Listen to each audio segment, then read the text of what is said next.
ஐயா, குடும்ப ஆட்சியினுடைய பிரச்சனை என்னன்னா, கரையான் அரிப்பதை போல தகுதி இல்லாத ஒரு நபர் ஒரு இடத்திலே வந்து அமர்ந்தால் அந்த நபர் அவரை பார்த்து பயப்பட்டு அவரை விட தகுதி இல்லாத நபரை பக்கத்தில் வச்சுக்குவார். அந்த இரண்டாவது தகுதி இல்லாத நபர் மூன்றாவது அவரை விட மோசமான தகுதி இல்லாத நபரை வச்சுக்குவார். இன்றைக்கு மோடி ஐயா எடுத்துக்க, மோடி ஐயா எடுத்துக்க, மோடி அமர்ந்திருக்கின்றார். பக்கத்தில் யாருங்க ஐயா?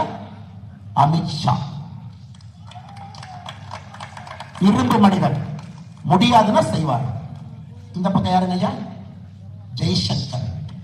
உலகத்தையே இன்னைக்கு தன்னுடைய ராஜதந்திரத்திலே கட்டி போட்டிருக்கார்.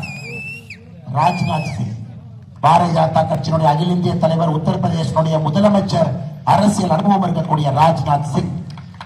அப்படியே இந்த பக்கம் திரும்பி பாருங்க ஐயா, நிர்மலா சீதாராமன் அவர்கள், நம்முடைய நிதி அமைச்சர்.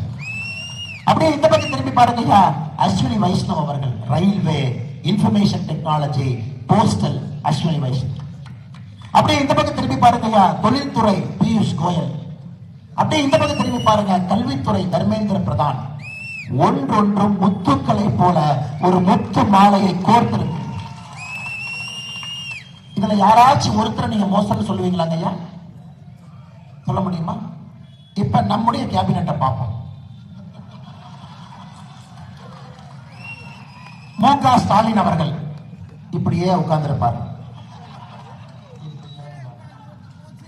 இப்படி திரும்புவார். யாரு என்ன பேசுறாங்கன்னு அவருக்கே தெரியாது, கேபினெட் மீட்டிங்ல உட்கார்ந்துகிட்டே இருப்பார். அப்புறம் மேடைக்கு வரும் பொழுது அந்த துண்டு சீட்டை கொடுத்துருவாங்க, அதை பார்த்து கரெக்டா படிப்பார். உதாரணம், உண்மைதான் சொல்றேங்க ஐயா. அதையும் அண்ணன் அஸ்வத்தாமன் சொல்றாரு, அதையும் தப்பா படிக்கிறாரு வர வர. அவருக்கு பக்கத்துல அண்ணன் K.N. நேரு, அவர்கிட்ட போய் ஏதாச்சும் கேள்வி கேட்டா, தம்பி இந்த கக்கூஸ் கட்டுறது மட்டும் கிட்ட கேள்வி நான் பதில் சொல்றேன், மிச்சதெல்லாம் எனக்கு தெரியாது.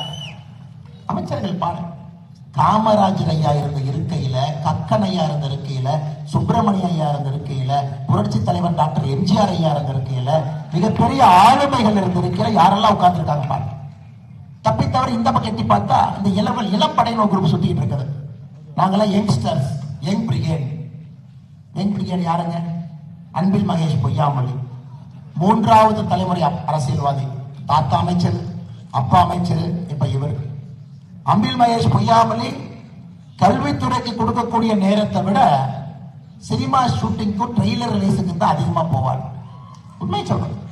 அதனால்தான் தமிழகத்தில் இன்னைக்கு கல்வித்துறையை பாருங்க, 2022 CAG அறிக்கையில சொல்லியிருக்காங்க, 11,711 வகுப்பறைகள் தமிழகத்திலே குறைவாக இருக்கிறது. குடும்ப ஆட்சி வந்தால் ஒரு முட்டாளும் தன்னை விட அடிமுட்டாளை பக்கத்திலே அமர்த்தி வைத்துக் கொண்டு தான் அறிவாளியாக இருப்பான் என்பதற்கு திராவிட முன்னேற்ற கழகத்தினுடைய ஆட்சியை உங்கள் முன்னால் வைத்துக் கொண்டிருக்கிறது. அதனாலதான் ஐயா அண்ணா அங்க கேட்டாங்க, அதனாலதான் ஐயா குடும்ப ஆட்சி வேண்டாம் என்று சொல்லுகின்றோம்.